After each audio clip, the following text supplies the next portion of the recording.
Chris Ano here, your comrade in arms for a free and independent Southern Cameroon's Ambazonia. Today is September the 4th. September the 4th in the year of our Lord, 2023. We had to come forward now for address this school situation a little bit because we understand schools were supposed to resume in Ambazonia this Monday, September the 4th. We don't see incidences where teachers they be killed, students they be killed on this opening day. On this opening day of school resumption for the academic year 2023-2024. I want to emphasize,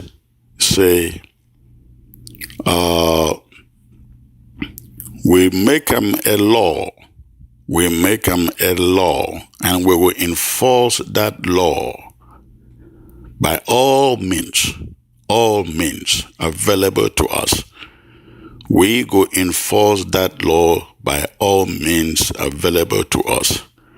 The law on the banning of all government La République du Cameroon operated schools in Ambazonia.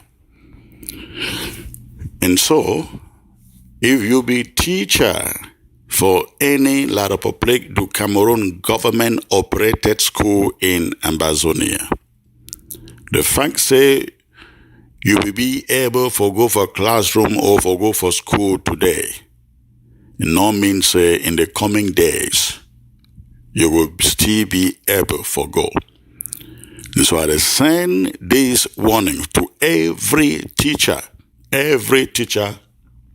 of a La République du Cameroon operated government school. We don't see the intimidation. We don't see the intimidation where the colonial officials, that they give the teachers to show up, and they are saying that if teachers did not show up, their salaries it will be suspended or cut off. Now, I know teachers, some teachers under the threat under this intimidation go on for go show their faces in school. But the parents where he send his pikin for school, we don't want one. If we know one thing will be happen for Kumba, for happen for one children them. We know they spare no government school. Make francophones they send their children them for there, not Ambazonians. We want to let francophones make them send their children to those government schools. So that if they meet up anything for there, they will get themselves for blame, not anybody. So if any government-operated La République school will be open today, it thinks say tomorrow it will open, it thinks say 1 month after it will open, we will shut them down. Parents, take your children away from any of those schools. And I want to remind you, please keep your child for school where it be to go last year, where no be La République operated school. La République no go have any control in our territory. La République no go get any control for our territory. We don't see killings for Kumba this morning. We see killings of teachers in Bello. And we don't hear shooting in Libya last I think 2 days ago in Menji. 2 days ago. We the one every parent. Keep your pikin at a big one. When I keep pikin out of La République du Cameroon operated so-called government school. Those schools, they will not operate in Ambazonia. Restoration fighters, they be in charge. They will shut down those schools until every one of them, and I mean it's every single one of them, is closed down. If you no one waste the school year for your Pekin, no venture for put that Pekin in any lot of play to Cameroon operated school. The teacher, the one goes run for empty classroom because they fear their salary. Not a big deal. But Pekin where is show up for day. If you show up for the meet up your own, again, now ye know. This one to our restoration fighters. Make una know say una get control over that territory and particularly over this education thing. La République du Cameroon, it try for go tell the international community, tell the United Nations say no mercy, it don't return for Ambazonia. So they all school where they be closed, they don't be open. Make we get for deny them that message. We get for deny them that message. So, restoration fighters, no government school for your area. No government school. We stand with one. We support one for shut down anything called government school when a lot of people operate them. Our communities and private schools, they should go on as usual. But however, we also want the restoration fighters, may them monitor the secondary school, especially the mission schools. Any school where they charge school fee above 300,000. Again, any mission school where they charge above 300,000 or above where they know but they charge them before the war start. Make that information be gathered and sent to us. And parents, we want make when I send us information for the names of the schools, the private school where they charge more than where they be the charge before this war start. We want for gather their names and know what we can do. At this time where we shut down government schools, government La République du Cameroon schools, private schools, they get more than enough students. I mean, if anybody open private school now, it's a big business because they get immediate students. But we don't understand why any private school go to one for charge double weight where they be the charge when situation be there right, it be there normal. They get opportunity for admit more than enough students. They not fit go on top of that. They double charge the parents who are undergoing hardship and suffering during this war. So please, we need information for schools where they charge more than where they be so for charge if things will be normal. We need their name, the names of those schools, the names of their principals if possible, and if possible the contact number. Gather that information you send to us. We will reach out to those schools, warn them. If they not change, if they not return the money, then we will shut them down for the whole year. We will shut them down for the whole year. Parents should not be exploited. This war, not be anybody cause them. They will bring the war upon us, and so some people should not seize it as an opportunity to exploit others. Any school where they charge more than where they charge before the war start, we want to know.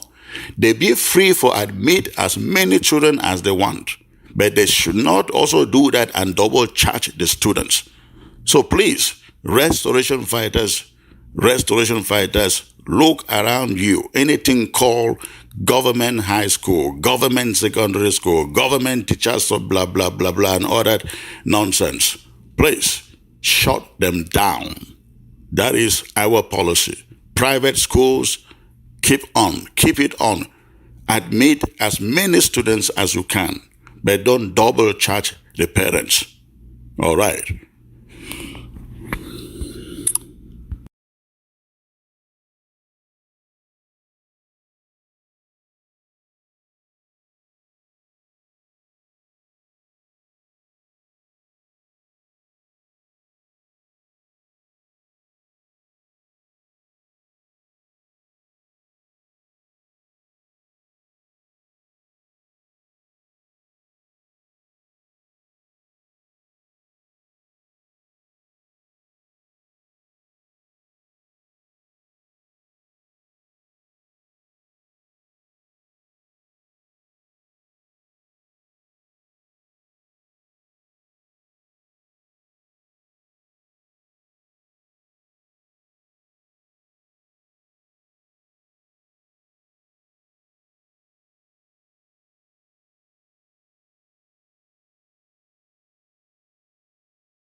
This is the case.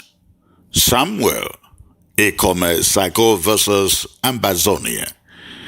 That is the subject of the message I bring to you today. Again, Samuel Ikome Sako versus Ambazonia. Today is Saturday, August of Mr. Samuel Ikome Sako from his position at the helm of the interim government in early 2022. Despite being stripped of powers, Sako, unwilling to relinquish his hold, had hastily orchestrated or put together a meeting under false pretenses, purportedly involving the board of directors of Amazonia Foundation and the Southern Cameroons Foundation. It is important here to note that these foundations are responsible for managing donations gathered for the aid of refugees on Ground 1 and Ground 2 and other humanitarian causes. Aware that these foundations held substantial amounts of money, Sako seemingly believed that if he were to depart, he would take these two entities along with him. The objective of this meeting he called, composed solely of directors who aligned with him. And the mission, again, the objective was twofold. Firstly, to dismiss the president of the board, along with the treasurer and secretary, whom Sako perceived as unsupportive and uncooperative. Secondly, the meeting Sako called aimed to appoint a new board of directors without the presence or consent of the dismissed officials. Now note the term appoint. It will be clarified later. Under the cover of darkness, Sako and collaborators swiftly devised new articles of incorporation for the two foundations and expedited their submission to the Maryland Secretary of State office where the entities were registered. This hasty action was undertaken to transfer ownership of the foundations to Sako. Their actions unfolded seamlessly, unbeknownst to the interim government, the legitimate custodians of the foundations. Having successfully filed the new articles of incorporation, transferring ownership of Amazonia Foundation and Southern Cameroons Foundation ownership and control to themselves, Sako and his accomplices hastened to the banks. There, they presented their fabricated board as the newly appointed directors in charge of the foundation's accounts. Upon encountering this new board, the banks removed the names of the legitimate officers from the interim government and replaced them with Sako's conniving appointees. However, as they departed from the banks, smoking and deriding Amazonia, fortune failed to favor their treachery. Luck failed to smile on them. It did not take long for the interim government to receive notification that they no longer had access to their accounts, as the board of directors had been altered. Without delay, the interim government petitioned the Maryland Secretary of State and reclaimed ownership of the foundations. And so, consequently, the bank reinstated the interim government access to their accounts with all the funds intact. Emboldened by this development and hopeful of recovering the foundations, the bank accounts and the funds within them, Sako took to court and sued 6 members of the interim government, including yours truly, Chris Anu, who legitimately manage the foundations. Their plea to the court was to compel the six to return the funds to them. During the hearing, the case revolved around the legitimacy of the meeting called by Sako Ekome to change the board of the Ambazonia Foundation and the Southern Cameroons Foundation. He had been impeached, removed from office. I beg your pardon.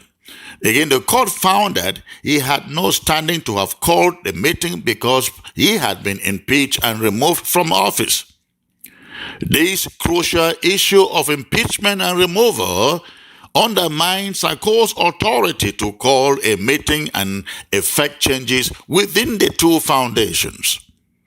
The judge deemed that an individual who had been impeached could not exercise the powers and responsibilities that came with their former position. Consequently, Sako lacked the legal standing to convene a meeting and alter the board composition. Their main witness, Victorine Yangne, who found the authority of Sako under scrutiny, suggested at a point that she was the one who called the meeting. However, she was unable to explain or prove to the court what authority she used in calling the meeting, considering that the bylaws of the foundations are very clear as per who can call a meeting.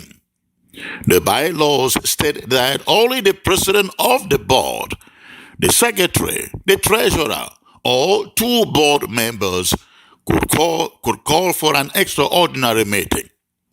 Neither Sako nor Victorine Yangne were board members, secretaries, or board presidents. Victorine admitted in court that she was only the financial secretary. The admission disqualified her and made their meeting illegal. It apparently got so desperate in court to the extent that Victorine lied to the court when she testified that she was the one who called the meeting. The meeting's Zoom evidence submitted in court from Ambazonia's side proved that it was actually Ekome Sako who called the meeting. But where they failed even woefully wasn't just about who did or did not call the meeting. The second challenge they faced was convincing the judge that he met the conditions of the bylaws when they called the meeting. Ambazonia's lawyer, quoting from the bylaws, reminded the Sako side of a section in the bylaws that states that before such a meeting can hold, all board members must be given at least 2 days' notice. Asked when the meeting was held from when the announcement for it was made, Sako's team said all happened on the same day. The announcement and the meeting all took place on the same day, contrary to the provisions in the bylaws. The judge perceived that the rush in calling the meeting on the same day and having it on the same day was not only illegal but suspicious, and it led him to believing that the Sakos acted in bad faith. The court considered the circumstances surrounding the meeting called by Sako Ekome, emphasizing that it appeared to be hastily organized and deliberately concealed from other board members. This raised concerns about transparency and due process. By rushing the meeting without proper notification and excluding relevant board members, Sako's team exhibited a lack of adherence to established protocols. Such actions undermine the credibility of the meeting and cast doubt on the legitimacy of any decisions taken therein. Another significant factor that informed the judge's ruling in favor of Ambazonia was the documentary evidence submitted in court from the Maryland Secretary of State's office. These documents indicated that Ambazonia Foundation is still registered under the People's Interim Government as the rightful owners. This legal documentation carried substantial weight in the court's assessment and ruling, as it demonstrated that the state recognized this interim government's authority over the two foundations. It further reinforced the notion that Sarko's attempts to unilaterally change the board structure lacked legal merit. The judge also took into account the Internal Revenue Service, that is the IRS, dealings with the contenders. Ambazonia's lawyer told the court that the IRS recognizes only the People's Interim Government as the legitimate representatives of the foundations. The People's Interim Government is the body, he said, that the IRS has been working with in terms of tax filing and auditing. Sarko's people, asked by the judge, were not able to show any proof that they have filed any taxes with the IRS or had any dealings at all with it. This disclosure linking the IRS carried significant weight, as it indicated that the IRS engages in official business or transactions only with the People's Interim Government, further bolstering its claim of authority over the two foundations. Lastly, the court highlighted Sarko's team's failure to adhere to the bylaws of Ambazonia Foundation and the Southern Cameroons Foundation. By disregarding the established rules and procedures governing the organization, Sarko and Co. undermined the integrity of their actions. The judge deemed it imperative for any group seeking legitimacy within an organization to follow the established bylaws, which act as a guiding framework for decision-making. Taking all of this into consideration, the hearing, initially scheduled for 2 days, was brought to an end after all the witnesses had testified and closing statements made by lawyers from both sides. And based on the testimonies, the judge told the plaintiff's lawyer, that is Sarko's lawyer, that he wasn't able to prove the merit of his case and so passed judgment in favor of the defendants, the People's Interim Government. That's what happened in court. Now let me say this, ladies and gentlemen. I have no reason to celebrate or salivate over this victory, as important as it may be. This victory isn't the victory we have been yearning or fighting for. It does not. Again, it does not give us Ambazonia, though it elevates institutions and structures over individual greed and ambition. I had no doubt that social media wasn't going to be the court or the judge. Surrogates were not going to be the witnesses either. I knew for sure that when the day of judgment comes, Ambazonia was going to prevail. And prevail it did. I see lots of jubilation and excitement out there for the outcome of this case, which is all okay. But this is money. This is money, fellow Ambazonians, that should have gone to ground zero to take care of our suffering and struggling people. Sarko got it wasted in the hands of lawyers by dragging us into this. We will never be able to recover the money spent in the hands of these lawyers in a frivolous lawsuit. This court case should never have come up in the first place. We struggle a lot to raise money for Ground Zero, and here we are squandering thousands in court over money that belonged to the Ambazonia people, thanks to a greedy scammer who conned all of us and got his way to the hem of this interim government and struggle. I hope this never again repeat.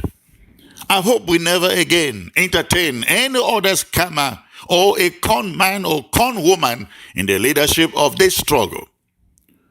If anything should teach all of us a lesson from this court case, it is that structures matter, institutions matter, and their respect very important.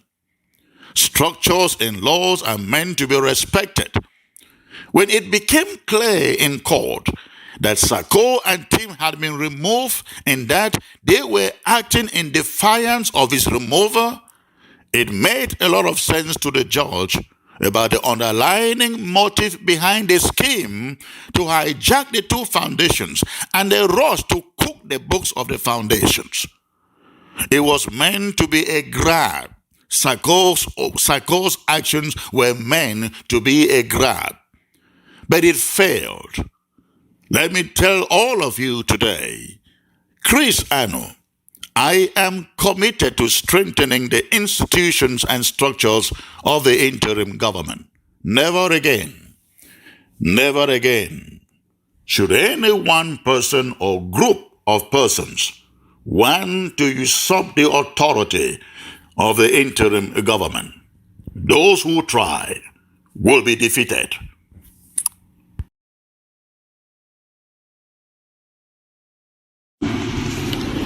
Fellow Ambazonians, good morning. Today is Thursday, September the 7th, 2023. Fellow comrades, oftentimes we allow ourselves to be distracted by things that ought not to be our concern, or things that really have little to do with the struggle for the liberation of the Southern Cameroons and Ambazonia. One of these has recently been this so-called case against one of ours, Eric Tato. We all know who Eric Tato is, and we understand that he is an Ambazonian, and that he's having some issues with the American judicial system. But we must understand that whatever problems that Eric Tato is having with the American judicial system have nothing to do with the struggle for the liberation of the Southern Cameroons and Ambazonia. I want this to be very clear, that whatever problems Eric Tato is having has nothing to do with the struggle for the liberation of the Southern Cameroons and Ambazonia. I may not agree with Eric Tato in everything he does or has done, but it will be foolhardy for me or anyone else, a genuine Ambazonian out there, to celebrate or gloat over the fall or the challenges that Eric Tato is having at this point in time. As flawed as he may be, he is still an Ambazonian, and we still consider him a brother. And we must be very careful how we talk about things that happen to us, even in our private lives, because the enemy is always very eager to take advantage of things that are so unrelated to our struggle, and to link it to our struggle with the sole purpose of painting us black and using it to demoralize our citizens and those who may not have a strong mind or who may not be well informed, and creating a false narrative out there that whatever problems these comrades are having in their personal lives are because of their relation or activism in the struggle for the liberation of the Southern Cameroons, which is, of course, absolutely false. It is absolutely false. So we must be careful, therefore, not to allow ourselves to provide more information or ammunition to feed this negative narrative that is coming from the enemy, which we may think is against one of ours. However, his character may be questionable. We must not be seen to participate in pushing that narrative or providing information that will help the enemy in pushing that narrative. We must not fall for it, fellow comrades. We must not allow ourselves to fall for such manipulations. We must not also be seen to celebrate the fall of one of ours, even as flawed as he or she may be. Let us therefore resist the temptation to share anything that is meant to portray him in a negative light at this given time. We will not be doing ourselves any favor. We will be doing a great service to the enemy, unknowingly or knowingly, maybe, but we will be doing ourselves a great disservice. And the same goes to any other person, any other comrade who may find himself or herself in trouble, be it related to the struggle or not. It should not be our responsibility to push or portray that person in a negative light. Any Ambazonian who finds himself or herself in trouble for whatever reason, we must allow the system that is supposed to handle such situations to do its job. For example, in the case of Eric Tato, we must allow the American judicial system to play its role. Let us leave it to that system to do what it is meant to do.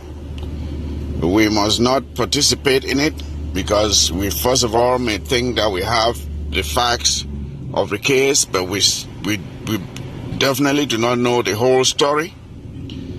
First of all, it is a distraction from what ought to be our focus. And I'm encouraging those who have been sharing information left and right to henceforth, please desist. Let us focus on what will add value to our struggle. That is not one of those things that will add any value to our struggle. And I'm just pleading with you that we get back to focus, give more support to our ARFs on the ground, encourage our citizens on the ground to be strong and to be resilient, making sure that they resist the manipulations and the violence of the enemy. It should not be our role to go out there trying to provide material that can be used by the enemy against our struggle. It does not help us in any way. Eric Tato is someone with some questionable character traits, but it will not help us in any way to go commenting on that at this time. So I thank you for understanding, and let's focus on what is important at this time. Thanks, and please, if you can share this so others may also take a cue from this message and get back to focus. Do what is beneficial for the liberation of our struggle. Thank you.